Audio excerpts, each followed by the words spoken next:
La ley dice 8 horas, no sea imbécil. Lo que ella me responde que desde mañana va a ser tal hora y así. ¿Ustedes? No me... ¿Qué te pasa? ¿Qué te pasa? Porque eso no era el trato de que hicimos desde un principio y que me negaba a firmar. ¡Perro de mierda! ¡Pelotuda! ¿Cómo me vas a pegar, hijo de puta? Abajo. ¡Perro de mierda! Como un perro prácticamente, fuera de acá. ¿Qué te pasa? ¡Mata! ¡Mata! Acá está todo grabado, hijo de puta, ¿eh? ¿Qué me agrediste? Acá está grabado, ¿eh? Iliana. Y acá no me voy si no me...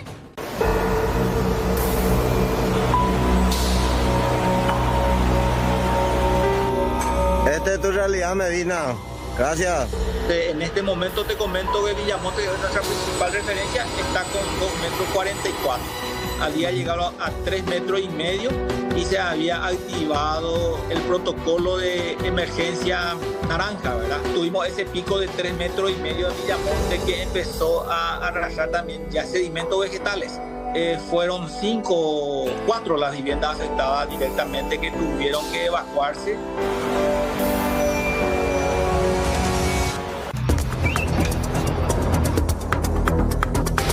Su animal canino fue víctima de crueldad animal de parte de un vecino, un señor de 63 años. Según refieren los vecinos, ya venía tomando como costumbre este señor entre los animales de su vecino. Duele muchísimo saber que es recurrente, para saber que por lo visto ha habido más antecedentes en otros años. Bueno, vamos a esta historia que nos conmocionó prácticamente por las víctimas, 2 criaturas, la madre menor de edad, aparentemente víctima de un abuso porque es menor de edad, y también la criatura que terminó de esta manera. Bueno, ¿cómo arranca todo esto, Carlos, cuando el padrastro de la menor va al baño y encuentra las cañerías tapadas con placenta, comienza a destaparlas y ahí se percata de que dentro había mucho más que placenta y a partir de allí comienza a tomar forma la historia, pues evidentemente ya posteriormente hallan los restos de la criatura. Este macabro hecho ocurrió en Areguá cuando el cuerpo de un bebé recién nacido fue hallado sin vida en el basurero de un baño. La madre es una adolescente de 14 años quien ahora se encuentra detenida. El suceso ocurrió cuando el padrastro de la joven se percató de que el inodoro estaba obstruido y al revisar encontró lo que decía, la placenta. La vecina dio parte a la Policía Nacional. Los agentes constataron que el cuerpo del bebé yacía dentro de una bolsa de polietileno entre los residuos del baño. Aparentemente habría asfixiado a la criatura recién nacida que nació con vida. Esta es la versión de la policía sobre este caso. Solo tuvimos conocimiento del hecho a través de la llamada telefónica realizada por la presidenta de la Comisión de la Senado Tres Reyes, personal de turno, personal en el lugar. Y se tuvo...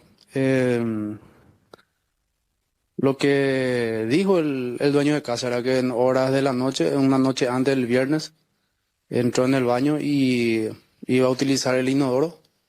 Como que no funcionaba, destapó esa parte y encontró resto que sería posiblemente de una placenta humana, ¿verdad? Entonces,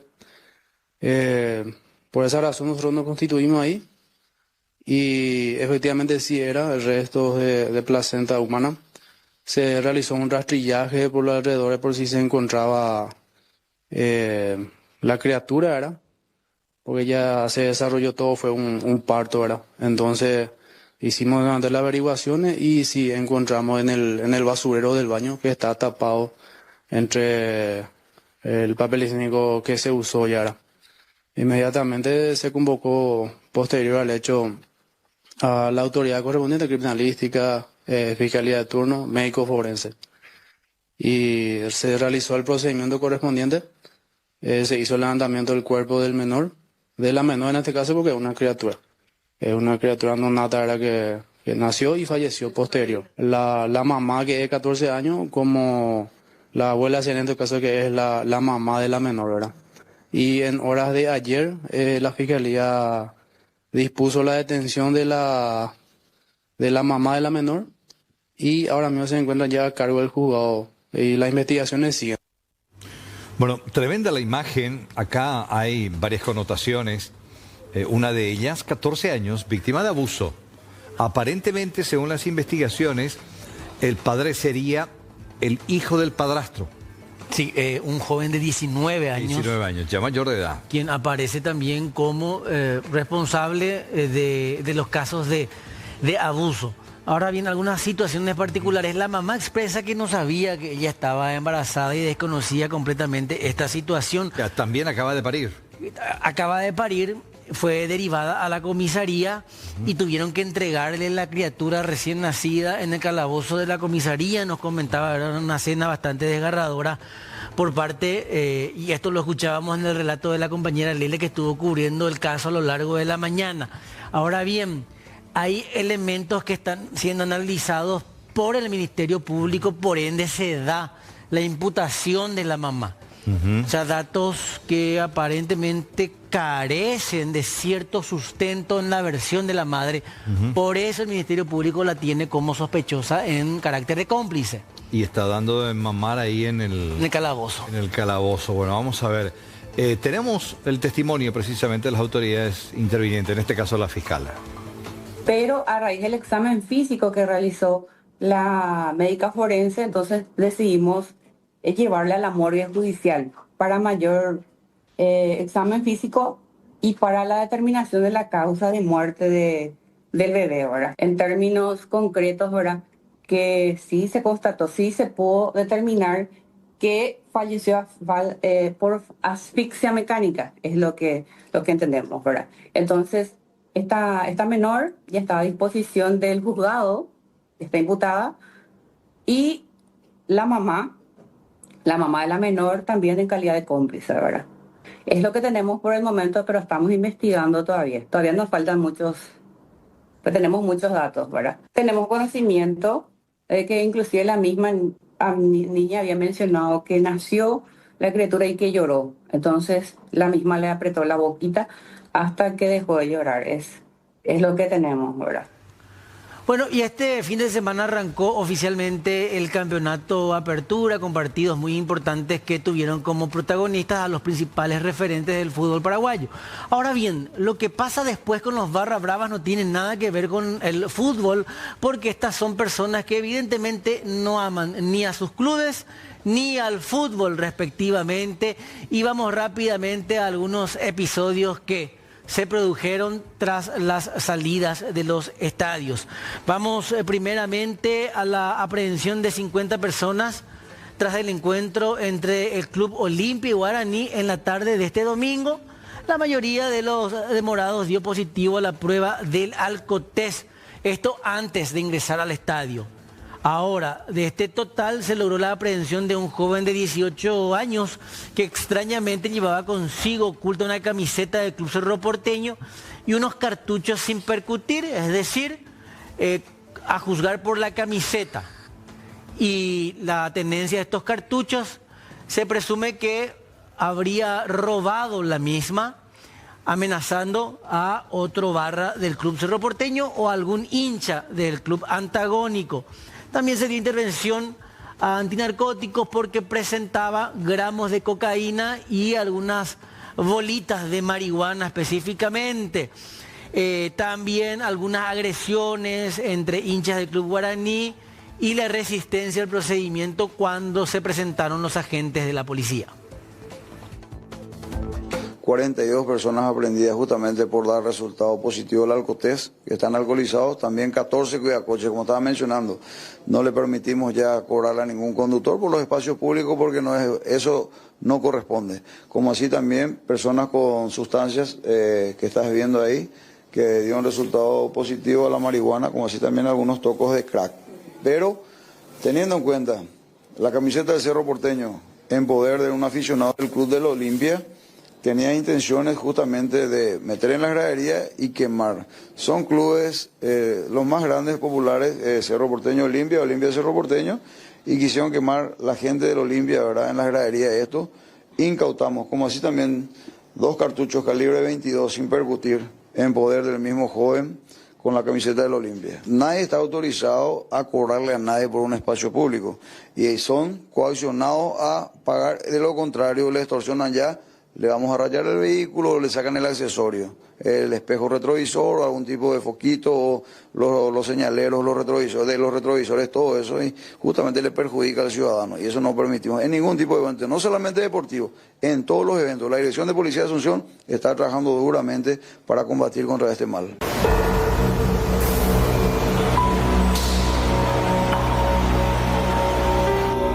Esta es tu realidad, Medina. Gracias.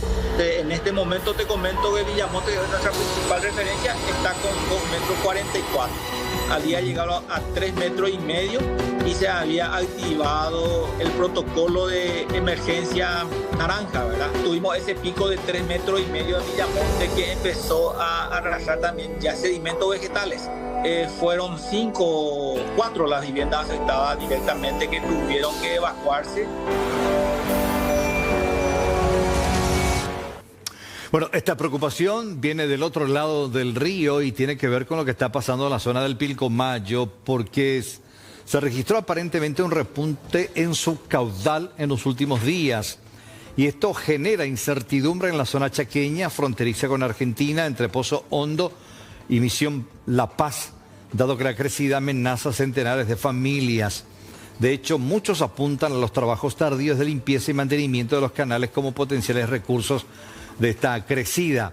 Hay unas 20 familias más o menos asentadas en la zona, las que podrían verse directamente afectadas. 7 de ellas ya están bajo agua y sus viviendas abandonadas ante esta rotura aparentemente del dique que hace que las aguas de esta manera permeen esa parte. Vamos a escuchar y ver lo que acontece, reiteramos, en la zona de influencia del Pilcomayo. Fueron 4 las viviendas afectadas directamente que tuvieron que evacuarse. Desde ayer la Secretaría de Emergencia Nacional tiene una lancha ahí con ayuda, recorriendo los lugares, georreferenciando también las casas para poder en una segunda etapa, a partir de mañana probablemente, una asistencia alimentaria. Se llega por suerte a la población, el camino no está cortado. Y la buena noticia es que el río está empezando a bajar ahora. Está bajando del nivel tanto en Cuenca Alta, ¿verdad?, que es la medición hidrométrica de Villamonte, como también en Cuenca Baja, en la zona de Misión La Paz Pozo Hondo, volvió a bajar. En este momento te comento que Villamonte, que es nuestra principal referencia, está con 2,44 metros. Había llegado a 3,5 metros y se había activado el protocolo de emergencia naranja, ¿verdad? Que en este momento vuelve a ser, digamos, amarillo porque bajó el nivel. Y en Pozo Hondo tenemos 4,54 que llegó con 5,90 metros. Tuvimos ese pico de 3,5 metros en Villamonte que empezó a arrastrar también ya sedimentos vegetales. O sea, cuando empieza a subir mucho el nivel, empieza a desbarrancarse y a transportar también árboles como algarrobo, palo bobo, que viene a quedarse en ciertos lugares, tapona y ahí aumenta el taponamiento con el sedimento porque queda por la empalizada también el barro que transporta el Pilcomayo. Claro, todo el sedimento que lleva consigo también. Claro, Carlos, recordás que me tocó un momento muy importante en la zona de Pozo Hondo, un recorrido. En ese entonces una sequía había azotado fuertemente a gran parte del Chaco, la llegada de las aguas, como inclusive las comunidades indígenas habían celebrado ese momento con un ritual que realmente nos impactó a todos, y desde ese momento habíamos establecido amistades con gente de la zona. Y estas son imágenes que nos trasladan a la zona de Pozo Hondo. Te cuento, el día de la riada más importante, que fue el fin de semana, sábado, el nivel en Pozo Hondo estaba 5,73. Alto. Sí. Ayer domingo, 5,18. A la fecha, 5,10 hoy, lunes 26. Quiero agradecerle especialmente a mi amigo Alberto Jaime, de la zona, gran referente también. Nos comenta que el muro de contención está funcionando.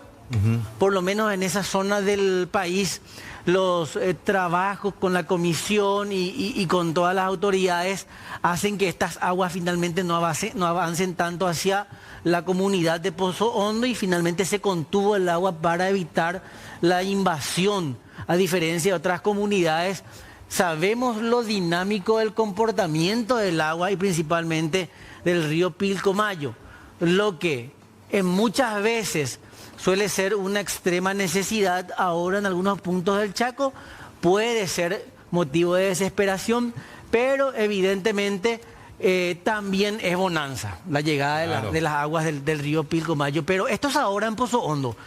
Estuvimos con Jorge Paredes, estuvimos con Fernando Noguera transmitiendo desde ese puente en su momento, no había prácticamente agua hace unos años y fíjate que tan cerca del límite del puente están las aguas del río Pilcomayo. Eso es vida para el Chaco en este momento, por lo menos en la zona de Pozo Hondo. Ustedes van a recordar también que lamentablemente vimos la mortandad de animales en su momento, hace 2 o 3 años aproximadamente, pero recordarles que ahora el nivel está en 5.10. Tenemos la medida de Pozo Hondo porque ahí está la unidad de medición en este momento del río Pilcomayo, sí. Y bueno, en Pozo Hondo, si bien a diferencia de años anteriores la situación está controlada, funciona el muro de contención. Destacar que en otras localidades a 200 a 150 kilómetros de Pozo Hondo hay cierta invasión de las aguas. Esto todavía no representa una situación de emergencia para el Chaco. Es lo que mencionaba también recién el entrevistado, como en esta que estamos observando.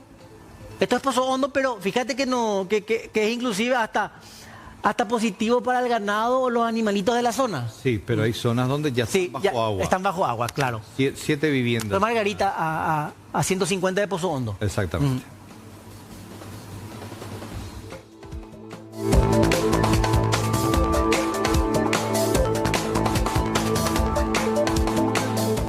Y un incendio ocurrió en horas de la noche en una parada de taxi abandonada en la zona de Villa Elisa. Vecinos de la zona alertaron a los bomberos voluntarios de lo acontecido y afortunadamente el siniestro pudo ser controlado a tiempo.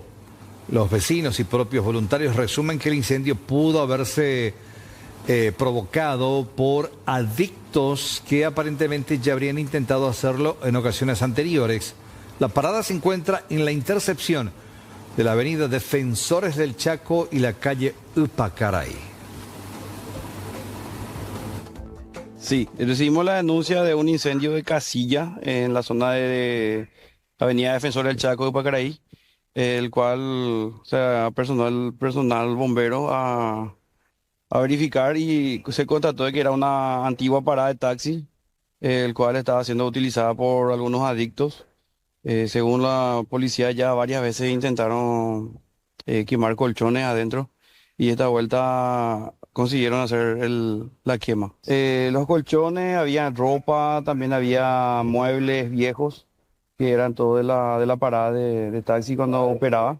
Ya esa parada estaba sin uso por un promedio de 3 años y estaba ahí, solamente estaban siendo cuidados por los vecinos, por la comisión vecinal. No había ningún peligro, solamente era la casilla y lo único que salía mucho eran las llamas, eso es lo que llamó mucho la atención ahí en el momento. No, solamente personal de Lambaré y la policía de la zona. ¿Personal herida nada? No, ninguna.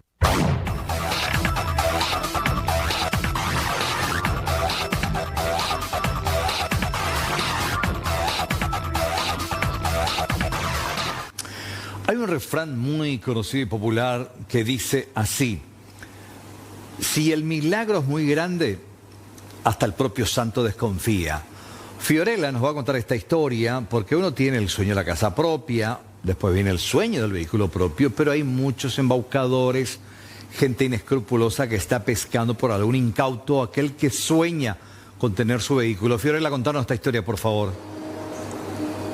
Buenas tardes, Carlos. El saludo cordial para vos y para toda la audiencia. Asimismo, llegamos hasta la avenida Madame Lynch, específicamente entre General Díaz y Moisés Bertoni, porque aquí se encuentra una playa de vehículos justamente que se encargaba no solamente de atraer clientes a través de las redes sociales, sino también engañarlos con la publicidad que decía que por el monto de 2.500.000 guaraníes uno podía adquirir un vehículo el mismo día que venía a hacer el pago. Una vez que las personas llegaban y contactaban también con los vendedores, les obligaban a firmar un contrato con poco tiempo para leer todos los detalles, ya que todo fue supuestamente aclarado por los vendedores, y una vez que los mismos firman este documento, luego ya empiezan las dudas, ¿verdad? Porque uno quiere reclamar, bueno, ¿cuándo me van a entregar el vehículo? ¿Cuándo yo voy a poder retirar mi nuevo automóvil? Pero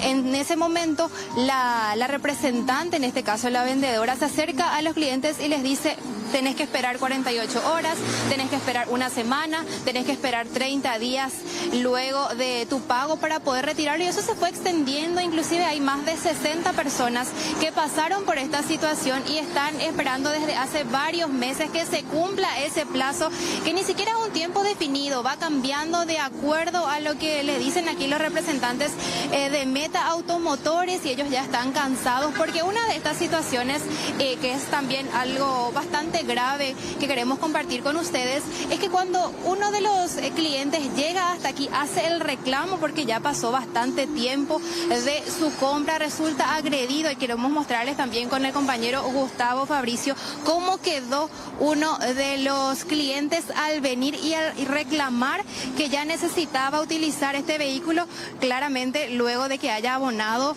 el monto que la empresa le pidió.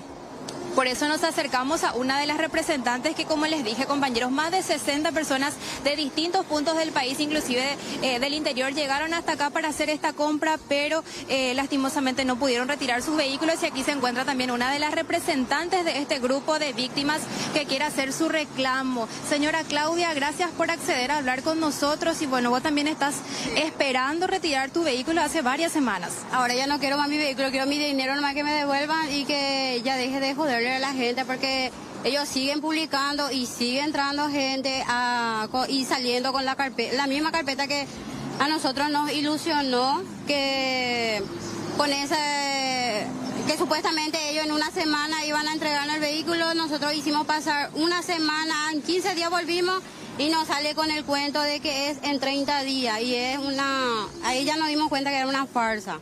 Porque después ya empezaron a alzar la abogada Betania empezó a alzar en su TikTok de Meta Automotores, y ahí yo fui donde también me acoplé ya con ellos para poder hacer la denuncia grupal, y para que también se dé cuenta de qué clase de empresa es, porque no sabemos nosotros quién es el dueño, ni tampoco en el contrato tiene firma de un representante, solamente tiene un garabato de firma y nada más.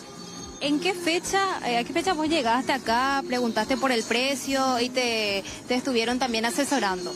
Yo el 20 por ahí estaba contactando con una de las chicas, y me dice que ella los sábados no trabaja, ¿verdad? Y que el lunes recién iba a venir. Y yo me acerqué el lunes a la tarde, a las 2 de la tarde vinimos, nos hicieron leer rápido, así como la chica también el contrato, y ahí ella nos aseguró que en una semana, y como en esa semana había 2 feriados, me hicieron pasar para la otra semana, y la otra semana también venía con feriado, entonces hicimos pasar otra. Sería el 20 de diciembre. 20 de diciembre. Y después en ese interín, yo ya me di cuenta de lo fraudulento que eran, y mirando la página de TikTok nos dimos cuenta de que era un fraude. Sí. Y también está el caso de otra de las víctimas con la que también quiero conversar, que pasó algo similar. Ella encontró la publicidad a través de las redes sociales, llegó, abonó los 2.500.000 guaraníes, y luego de unos días, al intentar reclamar, uno de sus familiares, en este caso sería su pareja, terminó con el brazo fracturado. Sí, así mismo, el día viernes, cuando ya se cumplía mi plazo para poder venir a retirar el vehículo, vengo con mi pareja y con mi hermano, y como les estaba comentando anteriormente a la compañera, no me dejaban ingresar luego con mi pareja. Y una vez que nosotros procedemos a grabar y al querer llamar al 911, ellos nos empiezan a agredir. Fueron manadas de vendedores que le atacaron a mi hermano, a mi pareja. Fue impresionante el ataque. En uno de esos ataques fue donde a mi pareja le rompieron el brazo. Como le dije, me quedé sin ningún fuente de ingreso porque él es nuestra única fuente de ingreso. Como le dije, tengo un bebé de 2 meses, una hija de 4 años. Y solamente pido justicia, por favor, porque esta gente sigue trabajando. Lo único que me percaté fue que ese día viernes a la tarde, después de pasar todo, la cosa que pasó, sacaron ellos su cartel. Ya no tienen cartel, pero ellos siguen operando. Hay gente que siguen saliendo con esa carpetita, así como dijo mi amiga recién. Una de las afectadas también, siguen saliendo la gente con sus carpetitas. Ahí también otro de los testimonios, compañeros, porque además de este engaño, de esta publicación que les decía una cosa y al llegar hasta aquí era otra, quiero mencionarles también que inclusive cuando la señorita Nancy llegó hasta este lugar, intentó grabar y empezó a dudar acerca de justamente de este trato. Empezó a grabar y encontró un cartelito en el cual decía que los propietarios de esta empresa tenían derecho de romper el celular, inclusive confiscarlo también, bueno, para no ir directamente por esa opción tan violenta, si podemos llamarlo así. Podían justamente sacarle el teléfono, podían romper en caso de que ella quisiera filmar alguno de estos, una de estas charlas en las cuales les estaban informando acerca de todo el proceso, cómo aparentemente ellos se habían manejado, todo lo que ella debía esperar, el tiempo inclusive, y en una de esas también tiraron el teléfono. Sí, le tiraron el teléfono de mi hermano, ese teléfono no se encontró más. Y ahí empezó la agresión. Y el teléfono a la noche, mi hermano pudo ver por la computadora que la ubicación de su teléfono aparecía dentro de la pieza de la playa. Y ellos en todo momento dijeron que no tenían el teléfono, pero la ubicación aparecía acá. Ahí está entonces, compañeros, terrible esta denuncia. Reiteramos, más de 60 personas aquí se encuentran los representantes nada más de este grupo, porque varios son del interior del país y además de esta publicidad engañosa también terminaron brutalmente agredidos. Bueno, a ver, Fiorella, grave la denuncia, modus operandi muy similar a los casos anteriores que también ya hemos comentado y mostrado. A ver, ¿la gente de la concesionaria está dispuesta también a dar su versión, a escuchar ante esta grave denuncia? ¿Podríamos intentar, por favor? Claro, de hecho que ya nos acercamos minutos antes de nuestro enlace para tratar de obtener una respuesta, Carlos. Lastimosamente ellos no accedieron a hablar con nosotros. La producción también desde tempranas horas quiso conocer su versión para saber qué fue realmente lo que ocurrió. Ahora estamos llegando justamente a una de las entradas para consultarle al señor si se encuentra algún representante o alguno de los vendedores también para hablar. Permiso, señor. ¿Podemos pasar?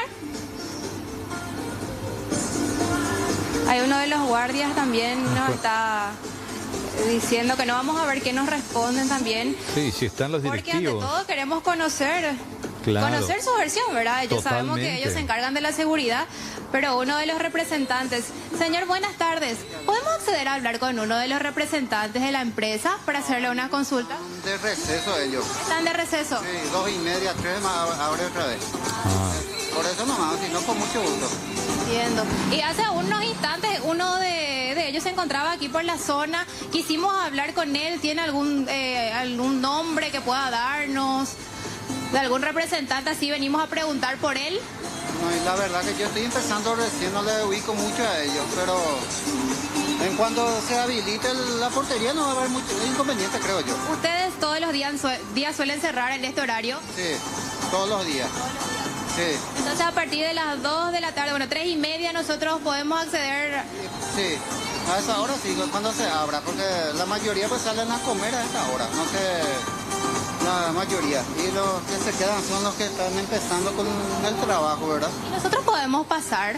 Y la verdad que... Bueno, sabemos que ningún representante está, pero por lo menos podemos, venimos también como personas interesadas en un vehículo, o ningún cliente puede pasar a esta hora. No, ahora no. Viste que la parte administrativa y todo está cerrado hasta ahora. Es difícil de que te puedan atender y nosotros hacemos un trabajo particular. Sí, claro. No es de nuestro ámbito, puede ser. ¿Y ningún representante aquí de la administración, nadie se encuentra? Sí, Estaco está en hora de receso. No se puede por ahora. Nadie lo accede a esta hora. Por eso nomás. Le podríamos solicitar unos minutos para hablar y conocer su versión, porque hubo una denuncia, varias denuncias bastante importantes, entonces queremos conocer también de parte de ustedes y de la empresa cuál fue qué fue lo que pasó, alguna versión que puedan darnos. La verdad que yo no sé nada. Yo parte administrativa y eso no manejo. Yo solamente vengo, trabajo de portería acá y anoto y todas esas cosas, pero parte administrativa toda es la empresa. Yo soy terciarizado nomás lo de acá también. De igual forma, si podría avisarles también que estamos dispuestos a hablar con uno de ellos para conocer también. El horario seguro que te van a atender, pero ahora es difícil porque Ahí ya se apartaron una vez que nos dijeron que no podemos pasar, que aparentemente se encuentran de receso. De igual forma, reiteramos que nosotros estamos abiertos también a escuchar su versión para conocer también un poco más al respecto. De hecho, que ellos se acercaron en un momento, ya nos dijeron que no querían prestar ninguna declaración, pero nosotros también necesitamos conocer su versión para aclarar más esta situación, Carlos. No, está súper, pero si no quieren hablar, bueno, genial, respetamos, pero sí, le queríamos dar la oportunidad de responder ante estos reclamos. Y estamos hablando de más o menos un grupo de cuánta gente que dice haber sido afectada o víctima de este esquema. 60 personas de distintos puntos del país. De hecho, que nuestras entrevistadas son aquí de la zona de Limpio y nos comentaban que varias de estas víctimas venían de la zona de Concepción, también de San Pedro, porque estas ofertas llegaban hasta los mismos a través de las redes sociales, del Facebook, del Instagram, del TikTok, del conocido TikTok también, en los cuales algunos vendedores utilizan ese medio para ofrecer sus productos y ellos llegaban hasta aquí, pero se encontraban también con esta sorpresa. Ninguna de estas 60 personas pudo retirar su vehículo hasta la fecha, Carlos. Bueno, vamos a estar muy pendientes a esta información en desarrollo. Un hecho que ya conocemos porque no es la primera vez que se denuncia este tipo de operaciones, por lo menos mínimamente dudosas. Fiorella, gracias, buenas tardes. Gracias a ustedes, hasta luego.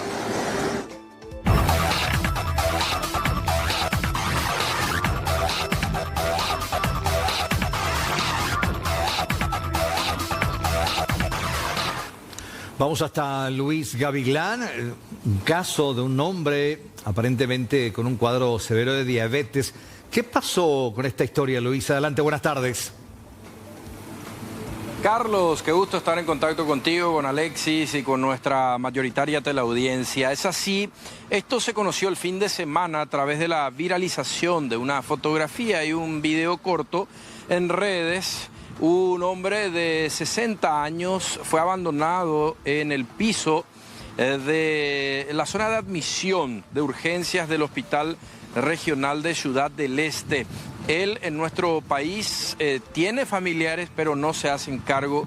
Lastimosamente vivía solo en un inquilinato de donde lo sacaron por falta de pago. Estaba en la calle. Una mujer de buen corazón decidió llevarlo hasta el hospital porque tenía una herida infectada en la pierna amputada a consecuencia de la severa diabetes. Él mismo fue internado después de varias horas, consiguieron primeramente una camilla y posteriormente pasó a sala. Hoy está aún dentro de ese nosocomio ya con el alta en mano, pero lo que pasa es que no están consiguiendo lugar en el hogar de ancianos. Tiene 60 años, se llama Pedro Aguilar. Se contactó con un hermano del Brasil porque él nació en el Brasil, luego vino a radicarse en Paraguay, pero este dijo que no quiere saber absolutamente nada del hermano y no se va a hacer cargo. Es muy triste la situación porque nadie se acerca para poder hacerse cargo. Entonces se está buscando la oportunidad de que vaya al hogar de ancianos, que es más cercano al Hospital Regional de Ciudad del Este, pero tampoco hay el lugar. De momento, reitero, él continúa internado en el Hospital Regional de Ciudad del Este. Muy triste realmente su situación por todo el contexto y una familia que no se quiere hacer cargo. De don Pedro, de 60 años, explicaba los detalles un poco más temprano el director de la 10ª región sanitaria, doctor Federico Suerder. Bueno, este es un paciente de 60 años de edad que ingresa el día martes al Hospital Regional de Ciudad del Este, donde posteriormente es traído por una persona de sexo femenino,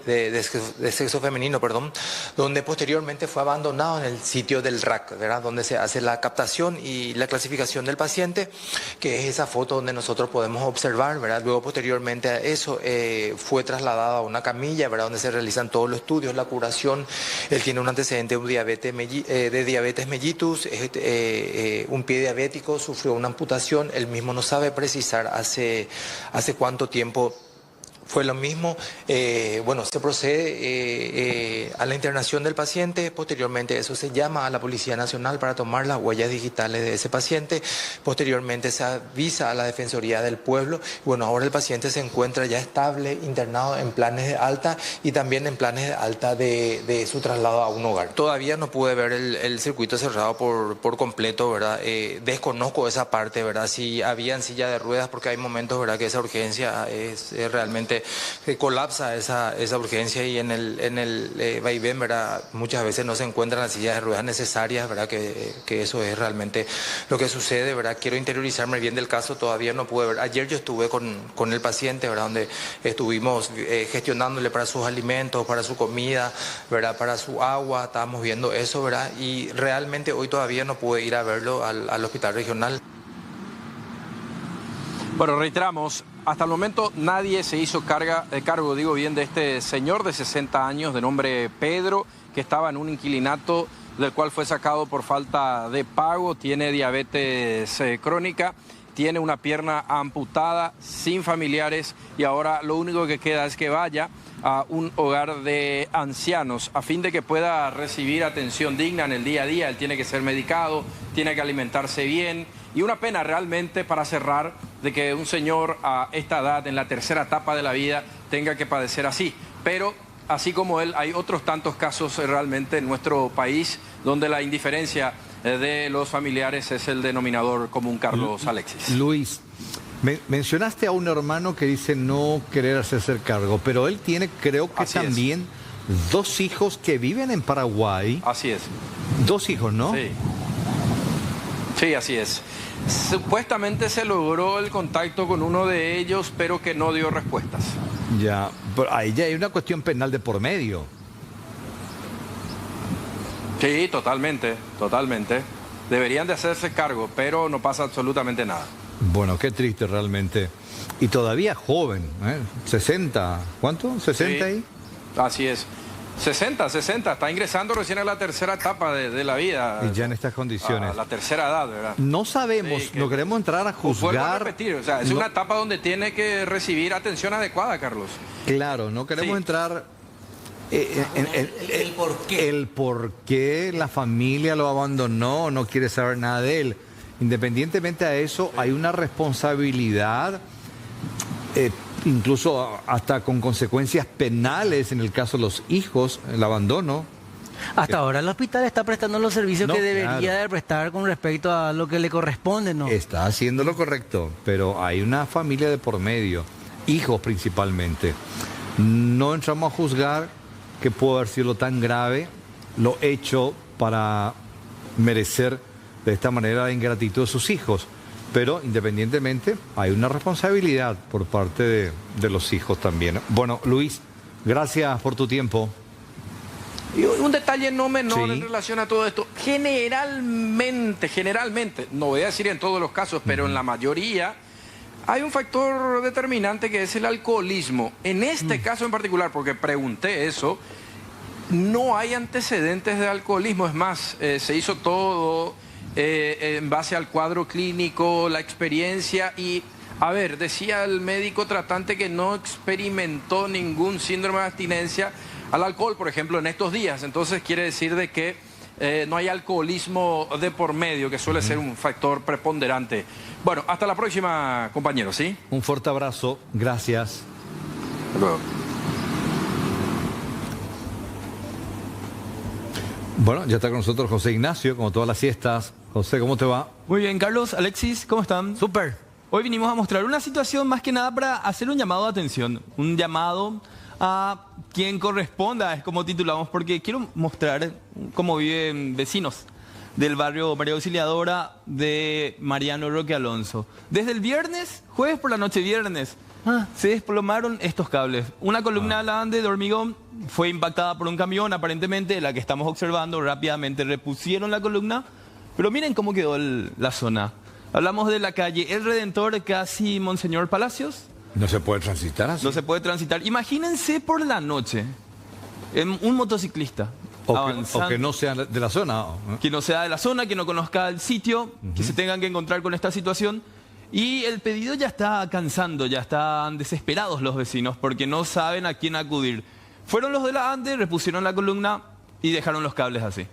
Claro, lo que pasa es que a lo mejor los de la ANDE repusieron los cables de energía eléctrica, pero estoy notando que hay de fibra óptica. Ahí está, ese es el punto.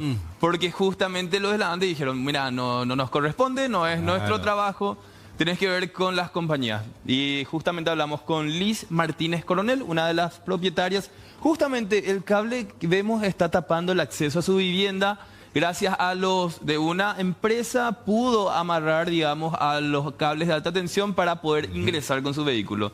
Ya habló con todas las telefonías, ya habló con los responsables, ya llamó al 160 y le dicen, vamos a estar pasando desde el viernes, sábado, domingo.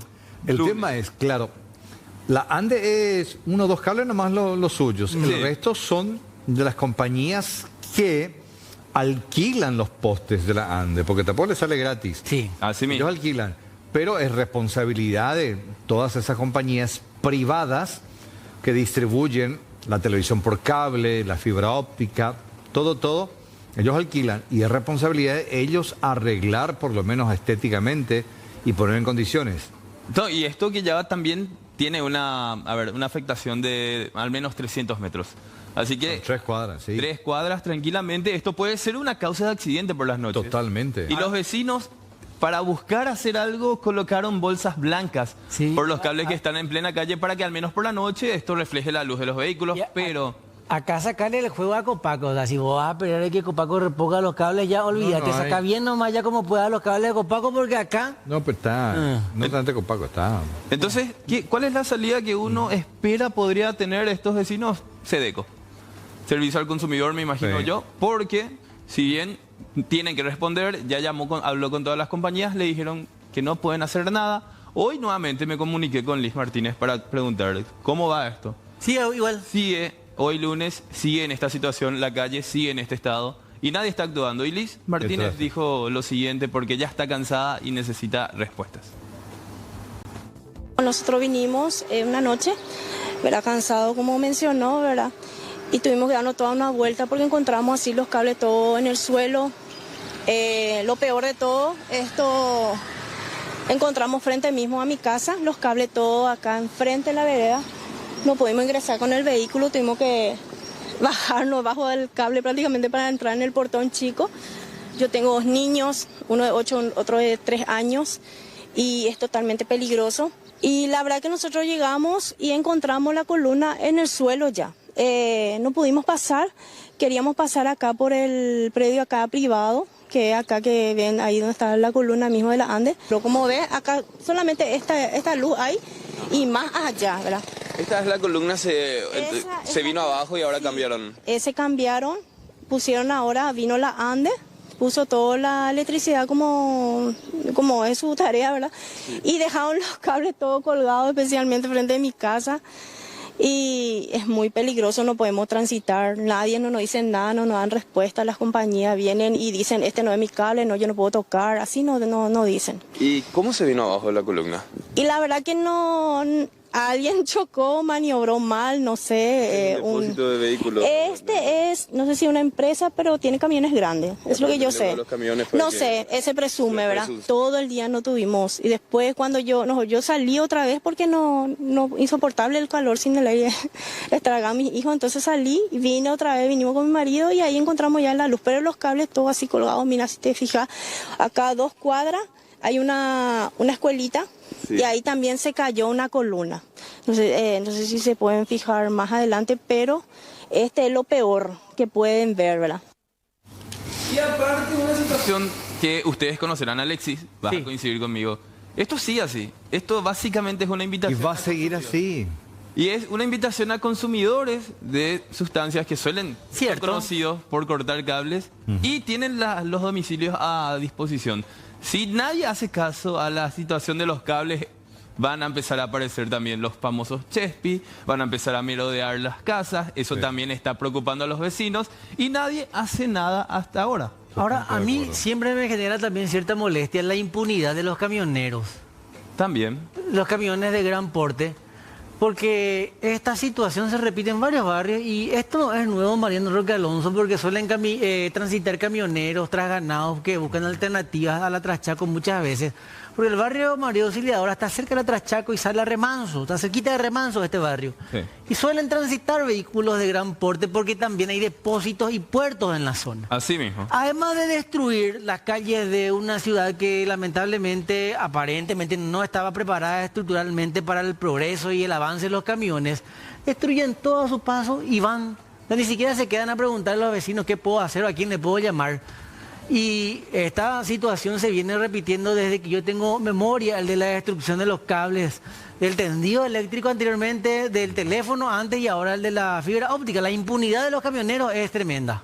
Y acá, básicamente, alguien tiene que responder. Los encargados de cada cable, de cada línea, como mencionaste, la ANDE alquila, los postes también podría ayudar. Y en todo caso, como mencionamos, la última opción que quedaría a los vecinos es acudir a SEDECO. Y como daño directo también, están sin internet ahí, sin están teléfono. Sin internet también. Y yo quiero llevar a este escenario, horas de la noche, un motociclista que no sea de la zona, un motobol, que pueda atropellar este cablerío en plena calle. ¿Hace falta que lleguemos a una tragedia para que se actúe? Al parecer esa es la respuesta que estamos dando lastimosamente a los vecinos del barrio María Auxiliadora de Mariano Roque Alonso. José Ignacio, gracias. No, hasta luego. Bueno. Hola Juan, ¿cómo estás? Bienvenido. Hola Carlos, Alexis, ¿cómo están? Buenas tardes. Bueno, un gusto compartir con ustedes para hablar de un tema súper interesante y que probablemente va a dar mucho de qué hablar en las próximas semanas. Porque estamos hablando del potencial que tiene Paraguay acerca de dos minerales críticos muy importantes. Por un lado el uranio y por otro lado el titanio. Y usted se preguntará, bueno, ¿para qué sirven estos elementos? Son considerados de estratégicos a críticos a nivel mundial por la alta demanda. ¿Y para qué se utilizan? Principalmente para la producción de energía. Cuando en el mundo de la energía se habla de que el mundo, de que las personas van a necesitar cada vez más energía, no solamente para viviendas o para la industrialización, sino también para los data centers. Grandes gigantes como China y como India prevén construir cerca de 71 nuevas centrales nucleares. Ustedes saben que, bueno, cuando uno dice centrales nucleares llama un poco la atención, pero ¿cuál es la materia prima que utilizan este tipo de centrales para producir energía? Elementos como el uranio. Y se habla de que Paraguay tiene una reserva de por lo menos 4.800 toneladas de este elemento solamente en la zona de YouTube. ¿Ustedes conocen esta ciudad, compañeros? Sí, YouTube, claro. Bueno, podría ser una mina de oro en cuanto a la energía nuclear. Y justamente para hablar acerca de este tema tenemos un informe especial porque hablamos más temprano con las autoridades del Gobierno Nacional, con el viceministro de Minas y Energía y también con inversores interesados en que Paraguay pase de una fase de exploración al desarrollo y también la explotación. Es decir, podríamos pasar a ser un país productor de este tipo de materias primas y quién sabe, podríamos ser también un país que industrializa este tipo de elementos muy apreciados actualmente en el mundo.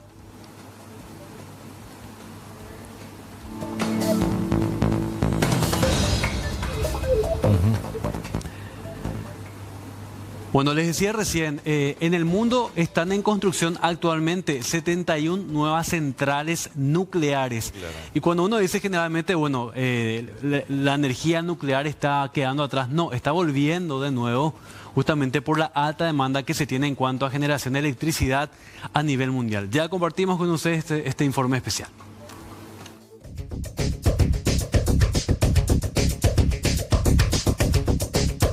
Uranio y titanio en Paraguay. La eventual explotación de estos minerales se encuentra en fase de exploración. El país cuenta con ciertas reservas en departamentos como Alto Paraná y Caazapá y actualmente varios emprendimientos mundiales están interesados, por lo que Paraguay alista su marco legal. Hoy Paraguay no tiene la posibilidad de industrializar aquí todavía ciertos minerales como la refinación, el enriquecimiento, y eso generaría una nueva forma de economía y nuevos recursos humanos que estarían en condiciones paraguayas de generar nuevas fuentes de trabajo con nuevo expertise, con nueva formación. El uranio genera energía mediante la fusión nuclear en reactores. El mineral se extrae, tritura y procesa para obtener combustible. En Paraguay la instalación del marco legal de la explotación es fundamental, ya que el mundo de capitales invierte sumas millonarias. Y esta es información pública, uno mira la cantidad de billones de dólares que el mundo entero, el mundo de capitales me refiero, tiene comprometida para la exploración de estos minerales críticos y hablamos de billones de dólares por la alta demanda de vuelta. Entonces lo que tenemos que estar nosotros, y por eso estamos construyendo este marco normativo y político para tener una política de Estado a largo plazo para ser receptores de estos grandes capitales que están ávidos de invertir en esto que tiene y va a seguir teniendo una demanda muy importante. Amir Adnani es presidente y fundador de Uranium Energy Corp, una de las empresas interesadas. En conversación con el SNT, el empresario destacó que el potencial del Paraguay puede ser enorme. In the case of the government of Paraguay, they said we don't know exactly how much do we have in terms of weight or something about the titanium and uranium. What kind of studies do we need to know how much we got? At our titanium project, Alto Paraná, we have disclosed the resource that shows this project could actually be one of the possible largest of its kind in the world, very high, very near surface. And so we're continuing to do that work and evaluate. As far as the country goes, that's a question to be determined. I think we know factually that Paraguay, compared to some of its neighbors, is less explored for minerals. Adnani señala que la energía nuclear es el camino y es el futuro. La pregunta es si Paraguay está interesado en solo generar materia prima o instalar plantas propias en el futuro. Según los inversores, el uranio se considera como el commodity más estratégico del siglo XXI.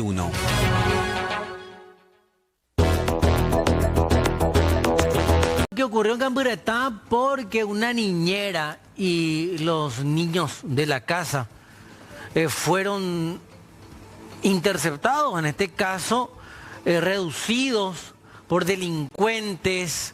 Se llevaron todo lo que encontraron dentro de la casa, momentos de terror, traumáticos por sobre todo vivieron todas estas personas. El hecho ocurrió en el interior de esta vivienda, ya vemos el momento de la intervención de los agentes de la Policía Nacional. Esta vivienda ubicada en el barrio Jardín del Sur, en el distrito de Camburetá, departamento de Itapúa. Según el informe policial, los autores serían 3 personas del sexo masculino, quienes vestían ropas oscuras, portaban pasamontañas y se encontraban armados, evidentemente. Así lograron ingresar a esta vivienda, tomaron a la niñera, a los niños y posteriormente desvalijaron la casa. Se produjo un hecho de hurto agravado en el interior de un domicilio del barrio Jardín del distrito de Camburetá, en donde una familia se vio afectada al ser sorprendido por aproximadamente 3 personas quienes irrumpieron el domicilio violentando una puerta de acceso principal de blindex. Una vez en el interior del domicilio, ¿verdad?, tomó a 3 personas quienes se encontraban descansando en ese horario. Una vez ya en el sitio no pudimos lograr ubicarle a esta persona porque los mismos ya se retiraron del sitio, entonces se activó el protocolo de intervención, como así también la búsqueda de estas 3 personas quienes cometieron este hecho. Al resultado del hecho ocurrido se llevó sumas de dinero, montos a determinar, como así también otros tipos de objetos de valor como ser joyas. ¿Actuaron con violencia o no? Sí, según la manifestación de las personas que se encontraban en el interior, estas personas sí lograron una forma de decirlo, ¿verdad?, inmovilizar a estas personas que se encontraban en el interior para que ellos puedan tomar la casa y poder rebuscarse de algunos objetos que pudieron localizar y y apropiarse. Ya estamos analizando conjuntamente con personal del Departamento de Investigación de Hechos Punibles para que puedan ser identificados plenamente estas 3 personas a quienes se le observa, de hecho, que utilizan algunos elementos para poder, ¿verdad?, protegerse, como ser guante, tapaboca, inclusive como indumentaria prácticamente se lo ve con un poncho.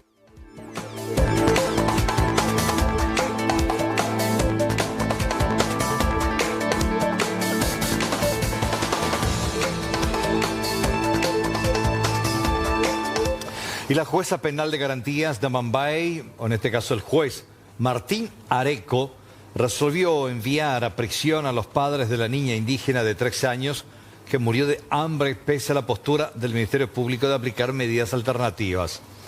La fiscal Sandra Díaz amplió la imputación contra la pareja, que ahora afronta un proceso penal por homicidio culposo y violación del deber del cuidado. Los procesados deberán permanecer en la penitenciaría regional de Pedro Juan Caballero. Tras la audiencia de rigor para que los imputados sean escuchados, el juez penal de garantías resolvió decretar la prisión preventiva de los imputados Amado Zárate Romero, de 27, y Raquel Pereira Ferreira, de 19, padres de la pequeña fallecida.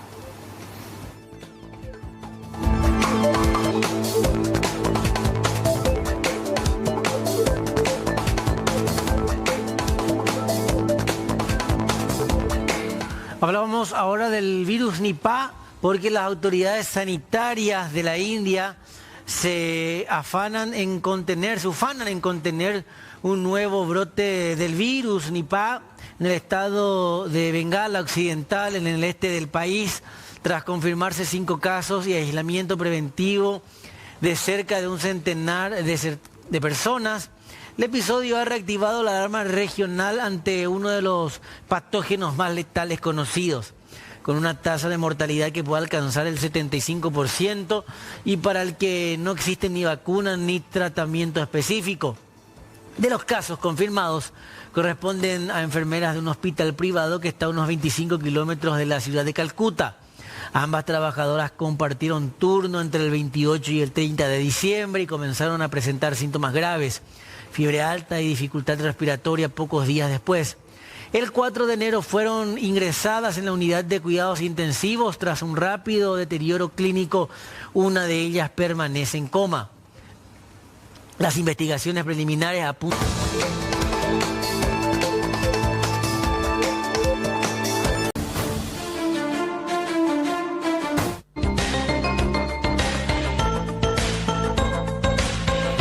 Vamos a la zona de Concepción, en donde pudo localizarse una aeronave siniestrada con matrícula boliviana que había capotado en la zona de Estancia Toldocué, departamento de Concepción. La localización se logró tras la detención de una señal de baliza de emergencia por parte del equipo de búsqueda y rescate de la DINAC. En el lugar se constató que la aeronave estaba incinerada, además de la existencia de 2 campamentos con restos de víveres quemados y bidones de combustible. La aeronave había ingresado de manera irregular a nuestro territorio y no se descarta que su tripulación prestaba acciones ligadas al narcotráfico. Día sábado, nosotros hemos recibido la notificación de la DINAC, quien recibió la señal de la información de la señal de un transmisor localizador de emergencia en la zona del norte de Concepción. Transmisor localizador de emergencia es un dispositivo que tienen las aeronaves que es activado automáticamente en caso de un impacto o una desaceleración brusca.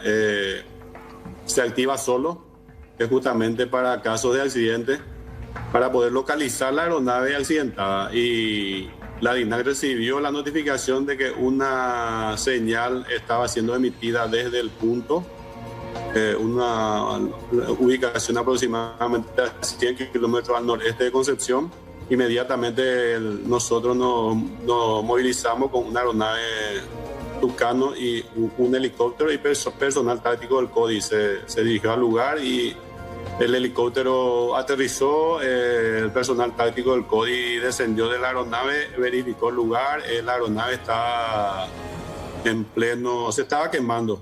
Y este dispositivo transmisor localizador de emergencia registra la matrícula. La aeronave es registrada con una matrícula y cuando el dispositivo transmite la señal ya se identifica cuál es la aeronave que está emitiendo la señal.